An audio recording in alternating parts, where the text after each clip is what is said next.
The hardest of videos that I ever have to make are the ones I know that I'm going to be sitting down and talking about myself. Hey guys, it's Cauliflower. Today, this is going to be a little bit of a different video. Not different from some that I've made before in the past, but it's kind of different than some of you that have just joined my channel, which welcome. You're in for a ride. But different in the format that I'm not going to be talking about products or makeup or anything of that nature. Today I'm going to be talking about some subjects that I've talked about before briefly on my channel. If you're new again to my channel, I apologize, but I'll go more into the history as I go along. But I wanted to make this video today for not just myself, but for people I love, people that I have come across in my life that I've cared for and loved, and also those of you that I don't get a chance to tell how I feel to, whether it's if I know you well or I don't know you at all. I'm hoping that when you view this video that maybe you can get a better idea of just some of the things that a person that struggles with certain areas in the realm of mental illness has, and what we can do together to make sure that other things don't happen as a result. And I know I named this video a little bit weird from where I'm coming from. The basic thing is I'm trying to prevent the stupid from happening, and that's the only way I could put it into words. I didn't have an eloquent way of saying from stopping someone from doing something that they might regret. I mean, people say those things all the time, but I basically was going upon my own personal feelings of stopping from doing the stupid, and that goes for me. So what am I talking about? If you're not familiar with me, I am someone who has been diagnosed probably in her early 20s with something called borderline personality disorder. Now, that's a very broad statement, and I don't want to go and start piecing bit by bit why I came to, or where it came to, why I came there. That's not important.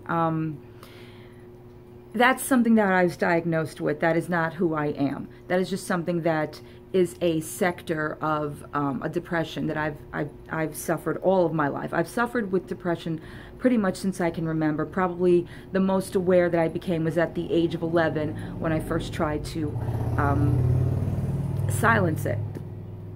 I struggled a lot in my life as a kid, as a young adult, as a teenager, as now, with just everything that I've had go on in my life that, of course, directs me, you know, as far as like the way I was brought up, my family, my background, the environment I grew up in, and then, of course, the emotional side to everything that goes along with that, where it's not in your control, or some of it is in your control, where you're developing relationships because of it, and where you're trying to get away from it. It's all very inclusive, even if it feels like it's not.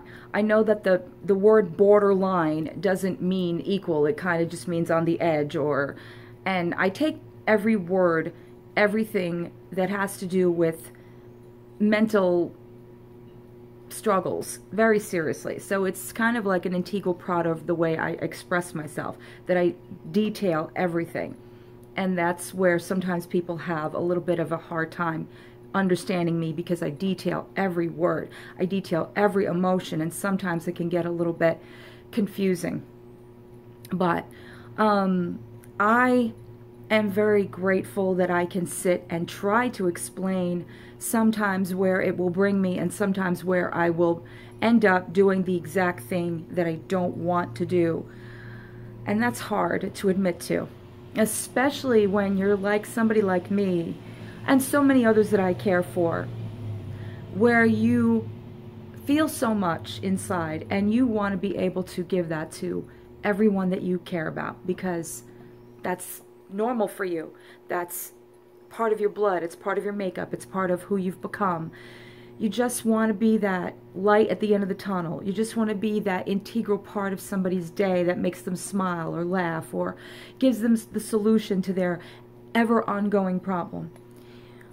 But if you're like me and you're not succeeding and you're hitting a brick wall or you're stumbling or you're not able to come across the way you want it to sound, but it sounds something completely different, it's debilitating. It's almost as devastating as losing a person in death. And I know that sounds really extreme to say, but when you lose a person to death, when you lose a person to sickness and you have no control over that, feeling like you don't have any control in doing something good for someone you care about can be just as equally as devastating. And I apologize for the buses that are passing by. It's around the time that, kids are being dropped off. But not being able to help somebody you care about or give somebody you care about a good thing, a light at the end of their ever dark tunnel, is devastating because you know both sides of the story. I have a relationship with someone that I have loved for so many reasons, and it's a difficult relationship for two reasons. I'm in a relationship with someone who has mental illness, and I've always been in relationships with somebody who at some degree had a mental illness, and if it was realized or not, always had a relationship with someone like that. The difference with this one is that as debilitating as it is, it's also really rewarding, and I think it's what keeps me going when it comes to talking about my own struggles or where I want to be within my own life with the struggling that I do. It can be so amazing to love somebody like this, and then it can be so disheartening, frustrating, confusing, draining, infuriating. You want to just give up. You want to walk away. You want to just erase that you even know that this person exists because they have such a grab on you. And I know a lot of therapists will say different things about codependency, and that's not what I'm talking about. Codependency is when you can't live without a person, when you expect everything from a person to give you everything, and that's not what this is. This is something that runs deeper, and I'm trying to explain it the best I know how. I have this type of love for pretty much everyone that I'm close to in my life. And there's three integral people that make that up. That's my daughter, that's her father, and that's Chris. These are the three people that I built my foundation with. My old way that I used to be, suffering with depression, suffering with having all sorts of issues in my life with family or with relationships or with just myself, and doing everything that could possibly make me just look inwardly and hate more and more who I was becoming. I'm not talking about that foundation. That foundation starts with things that don't even have your control. Your mother and father are not picked. They're chosen as before you're even put on this earth. So I didn't choose them, they chose me, so to speak. They had me, so I had no choice in the matter. Living with them and their problems, struggles, what have you, had nothing to do with me, but I lived with that, so that was not my choice.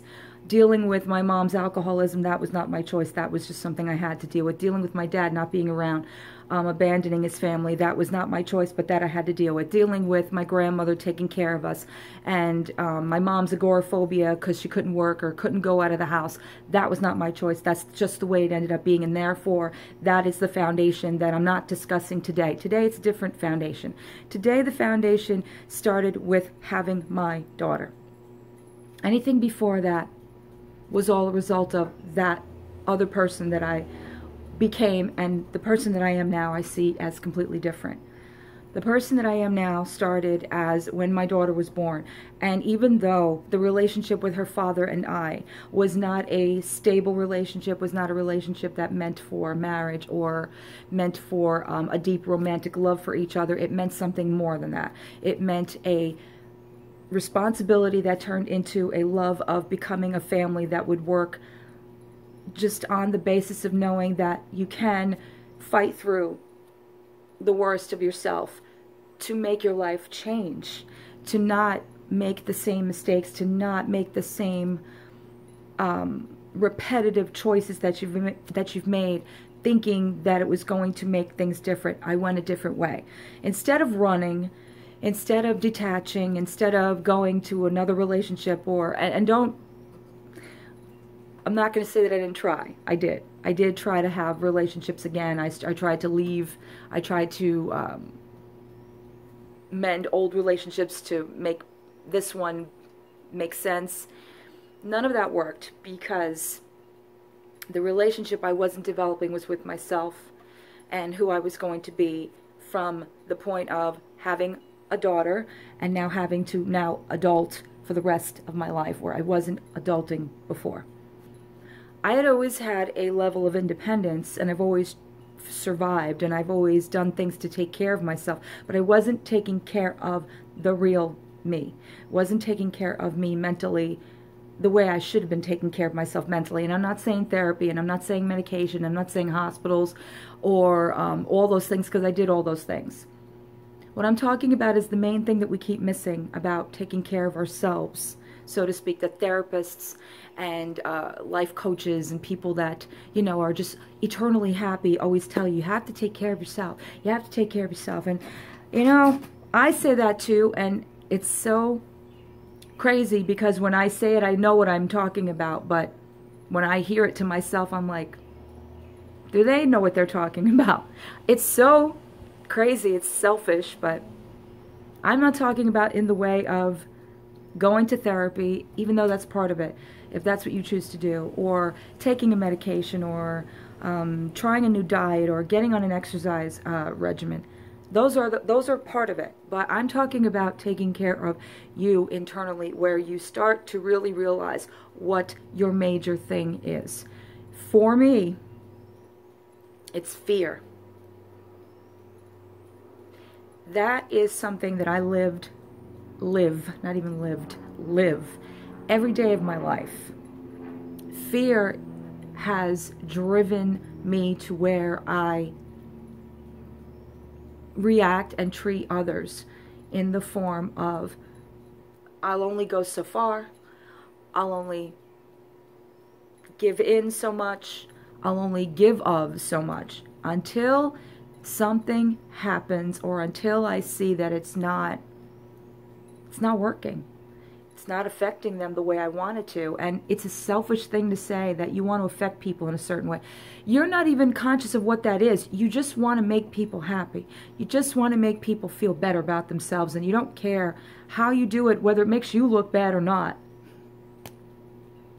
Kind of makes sense with the way things went on with my channel. But that's a different story. In my personal life, I feel that I'm a pusher and a puller. And I've said that in videos before.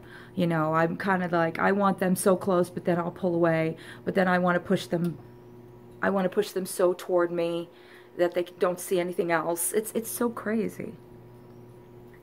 When I know, when I'm being realistic, when I take my emotions out of it, and I can clearly say that it's not about control, and it's not about wanting everyone to love me, and I don't want to play this, you know, victim card of everybody needs to care and love me. That's not what I'm saying. It's the realization of the fact that you have started to accept who the real person you are is, and now you want everybody else to do the same thing. Except that, how are you showing that you love yourself? Which is the biggest question. And that's where my relationship hits its full head on, because I have a relationship with someone who's bipolar. And what ends up happening is, when that person gets in his head, that person is struggling through something in life that's a major crisis and has repetitively treated it the same way and has gotten the same results. On the outside, looking in, it's so painful and so detrimental to your own mental growth that you now become part of the problem. And that's a hard thing to accept. You never want to be part of the problem to somebody you love. You always want to be somewhat of that solution. And I'm not saying that you have to be the end-all, be-all. That doesn't exist. You have to love yourself first in order to be able to love that much. And I do believe that that is where my realization is coming.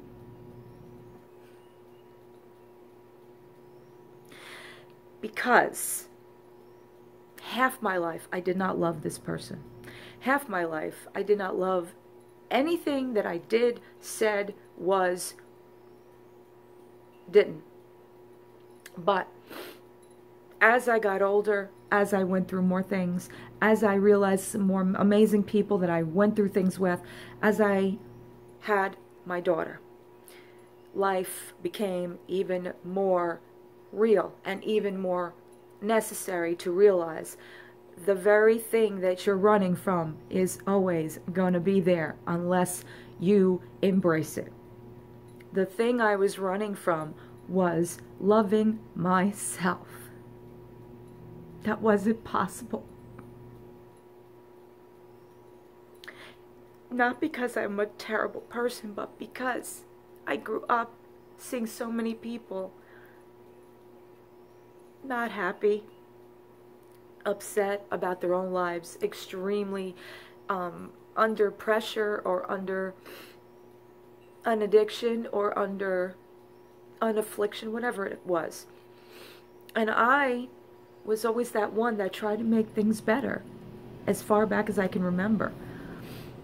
Little things here and there, or even, you know, just as I got older, bigger things, and more time spent with people, and more talking things out, and more, you know, trying to show a person, whether it took your blood, your tears, your sweat, whatever it was, from you, make sure this person knew how much they were loved, so they could go on, so that you can function. And a lot of people won't understand that. They'll think that that's some sort of an addiction or some sort of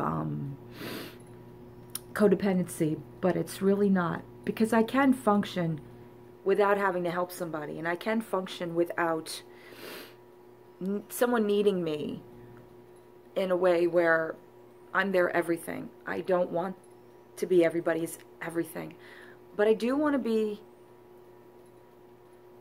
something. Not always someone to that person's need of needing someone. I want to be something to that person of needing something that might be missing that day. Not their entire life. Not their entire need of, you know, how they survive. You can't be somebody's shelter. You can't be somebody's heart. You can't be somebody's organs. You can't be somebody's mind. Even though I wish I could vanish a lot of people's negative thoughts, but you can be somebody's fan when they're too hot. You can be somebody's drink when they're thirsty. You can be somebody's food when they're hungry. It's the little things that you can offer. They don't have to be amazingly huge things. They can just be the little things that you offer someone to make them know they are loved. They are worthy. Even if it's not a depressed person. It could be just anybody. Anybody having a bad day, or anybody that struggles with something in their life, or anybody that can't see their problems right now. They're not ready to see them. They're almost there, but they're not quite there yet. And you just, at least I do it, I try to help them along to see it, and sometimes I butt heads because they become the problem with me because I suffer from the same things. So why did I make this video? Because I'm going through it. I've been hiding from it. I've been taking myself away. I've been struggling with somebody I love so much, and at the same time has been running away from, because I'm afraid of failing them like I failed myself. But how many times can you fail and give up completely? I mean, do we really want to give up completely? Do we say that's it, no more? I mean, I say that's it, no more times than I even want to admit. That's it, I'm done, no more, no more, no more. That's not my way of giving up. That's my way of saying stop, reassess, look at it from a bigger perspective than you're seeing it from. Maybe it's not about you, or maybe it's not about what you're not offering. Maybe it's about the fact that you don't know what they need from you yet. And you got to take a little bit back and kind of just look at it full spectrum and then see what really is needed. First off, look in the mirror. Look in the mirror at what you're not doing for yourself. It's not that I'm not taking care of myself physically. It's not that I'm not taking care of myself, externally. It's not that I'm not feeding myself or not showering or not, being there for my kid when she needs me. I'm not being there for myself emotionally because emotionally I am at a point where I'm struggling to love myself through loving others. I'm emotionally stunted when I see somebody's pain. I'm emotionally stunted when I know something is on the horizon that is a really hard thing to tackle or hard thing to deal with. And especially now when I know it's going to affect the things that happen down the road where I'm involved. It's knowing somebody's sick and knowing that you're going to have to see them sick, be there for them when they're sick, take care of them through it if you can handle it, how you're going to handle it. We don't think of those things. And before we say something stupid, or do something stupid, or trigger something stupid, this is why I made this video. Before we go that extra mile of flipping the hell out, because I've already done that, before we go that extra mile of pushing them away, because I've already done that, before we go that extra mile of saying, not my problem, because I've done that, we have to stop the stupid. If you know you are not being fair to yourself, or you're lying to yourself because you know who you are, then you got to take a little bit of a break from all of the, I'm not going to do this, I need to pull away, back away, stay away. Nope, that's not it. You need to assess where you fit in, where you're needed, and where you need to need you. And right now, I'm figuring out where I need me to be. And I need me to stop shutting down. And I need me to stop running, and I need me to stop being so damn afraid of everybody I love. Because that's not the way to love somebody through fear. It's not. You love somebody so much that you're afraid of losing them. That's natural and normal, but you shouldn't be afraid to love them for living. That sounds like a terrible thing, but that's what I'm afraid of, is the living. Are they living well? Are they getting what they need in life? Are they happy? Are you making them happy? It's a very big, broad expectation. One that's not very understood, and very, very clinically misunderstood, because everybody's going to sit there and judge, and I'm sure there's going to be people out there that are going to sit there and write these long paragraphs of codependency and enabling, and believe me, all of those are very much aware and very much taken into consideration. No, I'm not enabling or trying to enable somebody's behavior. In fact, I'm trying to pull away from that said behavior. Negative behavior should never be enabled, and that's within yourself and with somebody else. I try not to enable somebody's negative behavior, but it can trigger me to enable my own. So yeah, in certain aspects you have to pull back and take some time, or take your mind off of it. That's not what I'm saying. And I'm not saying completely dump a person, and I'm not saying completely immerse yourself in a person. I have to come to a point where there's a gray area, even in my borderline way of thinking. So that's why I made this video today, and to just let you know that if you don't see me, if you haven't seen me, and I know I've been very present in my my videos, comments, or talking to people, or having personal videos, or explaining where I've been, or that kind of thing, because been there, done that. You know, I always somehow have an update video. I thought this was more important than just an update video, or a, you know, what's up with her now, or she's victimizing, or she's in another drama, and it's nothing like that. It's personally me saying, this is where I'm offering it to you guys as a sort of just an awareness of, not only is it my struggle, it's somebody else's struggle that I love deeply, and I'm offering it to them.